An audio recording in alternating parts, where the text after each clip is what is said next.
Hi guys, you are watching my channel Ehsan pets. अस्सलाम वालेकुम। मैं हूं एहसन जफर, कराची पाकिस्तान से। तो गाइज आज मैं आप लोगों को ये बताऊंगा कि मैं बर्ड्स क्वांटिटी में रखने का क्यों कहता हूँ, यानी कि मैं आपसे ये क्यों कहता हूँ कि कोई भी बर्ड्स लें तो वो ज़्यादा लें। उसकी वजह क्या है? देखिए, अगर आपका बजट कम है तो आप सस्ता बर्ड ले लें, बट नंबर ऑफ़ पेयर्स जो है वो ज़्यादा लें, ज़्यादा क्वांटिटी में रखें। क्योंकि अगर आप एक दो तीन पेयर या पाँच पेयर रख के ये समझ रहे हैं कि मैं जो है वो इनसे अर्निंग कर लूँगा, तो ज़ाहिर है उसमें बहुत टाइम लग जाएगा आप लोगों को। और वैसे भी किसी भी नए आने वाले बंदे के लिए या फिर पुराना हो उसके लिए भी किसी छोटे बर्ड से ब्रीड करवाना बहुत ही आसान काम होता है। तो ऐसे में क्वांटिटी का बहुत ही गहरा ताल्लुक है छोटे बर्ड के साथ। अब मिसाल के तौर पे छोटा बर्ड मैं क्यों कहता हूँ? छोटे बर्ड से मुराद ये कि बजीज़ हो गए, फिंचेस हो गई, जावा हो गई, ठीक है, ये छोटे बर्ड कहलाते हैं। अब देखा जाए तो लव बर्ड भी बजी के साइज़ का ही होता है, बट छोटे से मुराद ये कि कीमत में कम हो, जिसको इकोनॉमिकल बर्ड कहते हैं, जो कि आप आसानी से ख़रीद सकें, आसानी से बेच सकें। जिस बर्ड की कीमत नॉर्मल होती है ना, उसको ख़रीदने में या बेचने में मुश्किल नहीं आती। अब मैं आपको समझा रहा हूँ कि जितने भी छोटे बर्ड्स हैं, ख़ास करके बजीज़, फिंचेस या फिर जावा, ये अगर आप रख रहे हैं तो इसमें क्वांटिटी का गेम है सारा का सारा। क्वांटिटी का गेम कैसे है कि भाई अगर आपने मिसाल के तौर पे 5 पेयर बजरी रखे हुए हैं, तो उसमें से आप कितना कमा लेंगे? आपको रोकने पड़ेंगे। कमाएंगे क्या आप? पहले तो आपको बच्चे रोकने पड़ेंगे ताकि सेटअप ज़्यादा हो जाए। फिर जब सेटअप ज़्यादा हो जाएगा, जब आपके पास चलना शुरू हो जाएगा, बहुत टाइम लगेगा आपको सर्वाइव करने में, फिर एंड में जाके आप बेचना शुरू करेंगे। तो इससे बेहतर यही है कि आप कम पैसे लगा के एक छोटे बर्ड लें, लेकिन ज़्यादा क्वांटिटी में ले लें।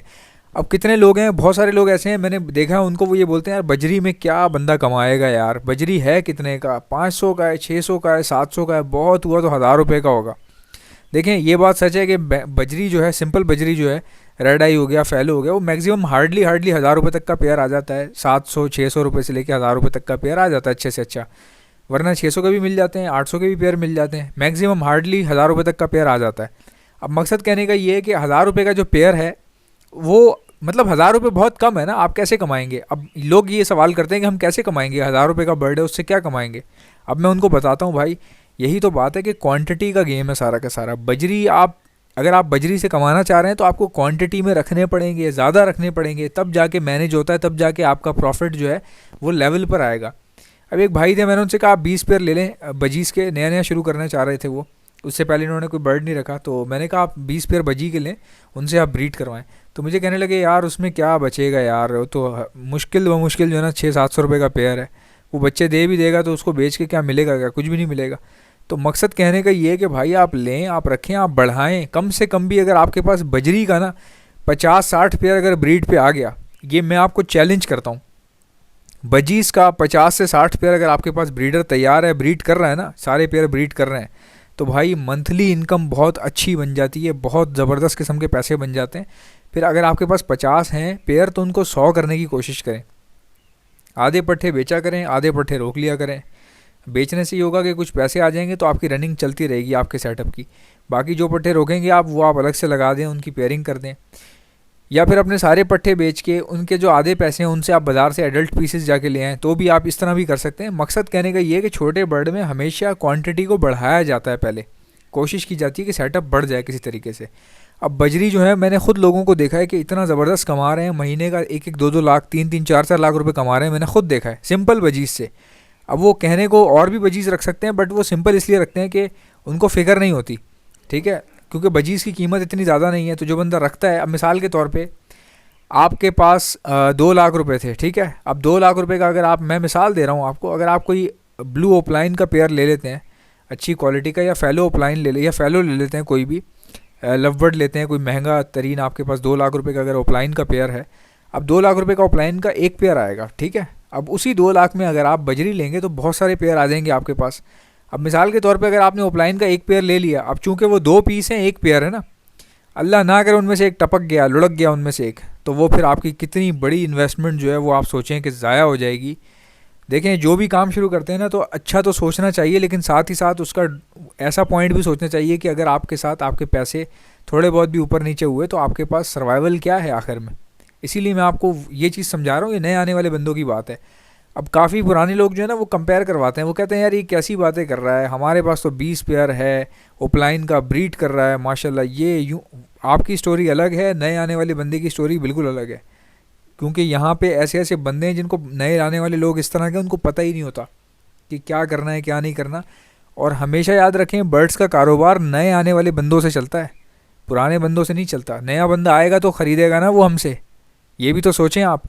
जब नए लोग आएंगे, नए शौकीन जब इस काम में एंटर होंगे तो उनको ज़्यादा ब्रीडिंग करवाने के लिए ख़रीदना भी तो होगा बर्ड। तो वो किससे ख़रीदेंगे? वो हमसे ख़रीदेंगे, पुराने ब्रीडर से ख़रीदेंगे। तो नए आने वाले बंदे को सपोर्ट किया करें, उसको तरीका बताएं। आप यकीन नहीं करेंगे कि कोई बंदा अगर कोई नया बंदा किसी बड़े ब्रीडर के पास चला जाए या किसी यूट्यूबर के पास चला जाए, कोई नया बंदा, अगर वो उससे सवाल पूछेगा ना कि बजरी के बारे में बताएं या मैं कहाँ से शुरू करूँ, वो चिढ़ जाते हैं। पुराने बंदे जो हैं चिढ़ जाते हैं, छोटे फालतू किस्म के सवाल के जवाब नहीं देते वो। कोई नया बंदा जब आता है उसको सपोर्ट नहीं करते वो। क्यों? क्योंकि उनको टाइम ज़ाया होगा ना उनका आपको समझाने में। एक बात वो कितनी बार समझाएं आपको, ये करो, यूँ करो, ऐसे करो, वैसे करो। खुद वो कुछ और कर रहा होगा, आप बोलोगे ये कुछ और कर रहा है, हमें कुछ और बता रहा है। तो ये बहुत सारी कन्फ्यूजन्स हैं जो आपस में हम लोगों को समझनी चाहिए एक दूसरे की। किसी को अगर समझा नहीं सकते तो कम से कम उसको एक लाइन में बता दिया करें, यार ये चीज़ रखना, ठीक है, तुम्हारे लिए फ़ायदेमंद है। मैंने ओपलाइन रखे हुए हैं, या मैंने फिशर रखे हुए हैं, या मैंने पर्सनाटा रखा हुआ है, तो मैंने बहुत बाद में जाके रखा था जब मुझे नो हाउ हो गई। नए आने वाले बंदे को इस तरह समझाया जाता है कि मैंने यार अब रखा है, मुझे बहुत टाइम हो गया है। तो आप अगर शुरू कर रहे हो तो आसान बर्ड्स लो, जो आसान होते हैं, जिनको रखना आसान है, जिनकी कीमत भी मुनासिब है। ज़्यादा पेयर रख लो, आपके पास ब्रीड आएगी। फिर जब पैसे आना शुरू होंगे, तो जब पैसे आते हैं तो सारे मसले हल हो जाते हैं। फिर सेटअप बढ़ भी जाते हैं, घर भी बन जाते हैं, लोगों के तनख्वाहें भी निकल आती हैं, उसमें से सब हो जाता है। तो ये चीज़ें समझाने की ज़रूरत है। क्योंकि सच बात बताऊँ आपको अपने दिल की, जितने भी नए लोग मुझसे क्वेश्चन पूछते हैं ना अजीबो गरीब किस्म के, भाई मेल की पहचान बता दें, मैं चिढ़ जाता हूँ। ये कुदरती बात है। देखिए कौन अब इतनी, यानी इस तरह इतने इस लेवल पे जाने के बाद कि एक बंदा जो है इतनी मेहनत कर रहा है, वीडियोस बना रहा है, अब उससे अगर कोई पूछेगा बजरी में मेल की पहचान बता दें, तो जाहिर है कि चिढ़ जाते हैं हम। बहुत सारे लोग चिढ़ जाते हैं, मैं ख़ुद भी चिढ़ जाता हूँ, जवाब नहीं देता इस तरह के सवालात का। लेकिन सवाल पूछने वाले की तो गलती नहीं है ना, ठीक है। अब मिसाल के तौर पे जिसको एक चीज़ नहीं पता वो तो पूछेगा ना। अब आपके लिए वो कितनी ही फजूल चीज़ क्यों ना हो या कितनी ही पुरानी चीज़ क्यों ना हो, लेकिन नए आने वाले बंदे का क्वेश्चन है। अब एक बंदा पहली बार कॉकटेल ले रहा है, उसको नहीं पता भाई जेंडर कैसे चेक होता है, तो वो पूछेगा किसी ना किसी से। अब जिससे वो पूछेगा वो लोग चिढ़ जाते हैं, कहते हैं यार कौन बताए इसको, कौन समझाए, छोड़ो यार। और ये सेम कंडीशन मेरी भी, आप यकीन नहीं करेंगे। तो मजबूरी होती है, कोई जानबूझ के नहीं करता। इंसान कभी कभार एक काम कर करके चिढ़ जाता है। आप यकीन नहीं करेंगे मुझे कितने लोगों के मैसेज आते हैं, और उसमें मुश्किल बमुश्किल जो है ना 5% लोग काम की बात पूछते हैं, काम की बात करते हैं। यानी कि जो रेलेवेंट बात होती है वो 5% लोग करते हैं। बाकी अगर आप मेरा देखेंगे ना, व्हाट्सएप देखेंगे खोल के, कोई इसमें हाउ आर यू लिख के भेज रहा है, कोई कह रहा है कि आपके पास तो कॉकटेल हैं, फिर आप बजीज़ की वीडियोस कहाँ से लाते हैं। अब बताएं यार, ये मतलब मैं सारे काम छोड़ के आपको जवाब थोड़ी दूंगा मैं इन सवालों के। फिर कोई अजीबो गरीब किस्म के यार यकीन करें। तो नए आने वाले लोगों को भी चाहिए कि यार थोड़ा बहुत सवाल रेलेवेंट पूछें, थोड़ा अपना दिमाग लड़ाएं, वो सवाल पूछें जो अगले बंदे को बताने में खुशी महसूस हो। बोर ना किया करें, अगले को तंग ना किया करें। दूसरा ये कि मैं तो खुद देखें सपोर्ट करता हूँ, कोशिश करता हूँ पूरी पता लग सके। अब एक बंदा इतनी दूर बैठ के अगर कोई मुझसे जो है ना, अब मिसाल के तौर पे एक बंदा ईरान में बैठा हुआ है, वहाँ से मुझसे पूछ रहा है कॉकटेल में मेल फीमेल कैसे चेक होता है, तो मैं उसको कैसे बताऊँगा? क्योंकि मेल फीमेल तो पर खोल के चेक होता है ना। अब जैसे एल्बिनो पर्सनाटा है या लवबर्ड है, इनमें जो जेंडर है वो हड्डी से चेक होता है, हाथ लगा के फील करना पड़ता है और करवाना पड़ता है, तब जाके जेंडर पता चलता है। अब मुझसे अगर ईरान से कोई पूछ रहा है कि यार एल्बिनो पर्सनाटा का जेंडर कैसे चेक होगा, तो मैं उसको कैसे बताऊंगा यार? आप ये सोच, आप समझे ना इस बात को कि एक चीज़ जो फील करके पता चलती है वो मैं यहाँ से मुंह से कैसे बता सकता हूँ कि वो मेल है या फीमेल है।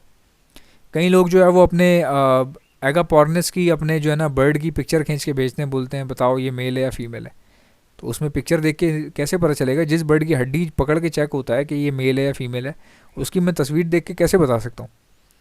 तो ये सारी चीज़ें हैं जो मैं मैनेज करने में भी इंशाल्लाह ताला आहिस्ता आहिस्ता टाइम ले रहा हूँ। सारी चीज़ें मैनेज हो रही हैं, फ़िल्टर कर रहा हूँ। जो कोई फालतू लोग हैं ना, उल्टे सीधे, जो बहुत ही मतलब कि बिल्कुल फारिग लोग जो आते हैं ना मेरे पास, उनको मैं मैनेज कर रहा हूँ कि उनको उनकी लिस्ट ही अलग कर देता हूँ मैं।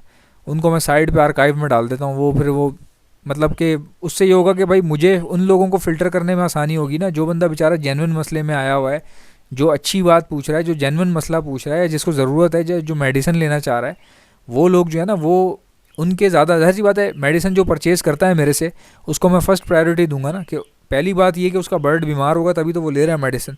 दूसरी बात ये कि मेरा ज़रिया आमदन है ये।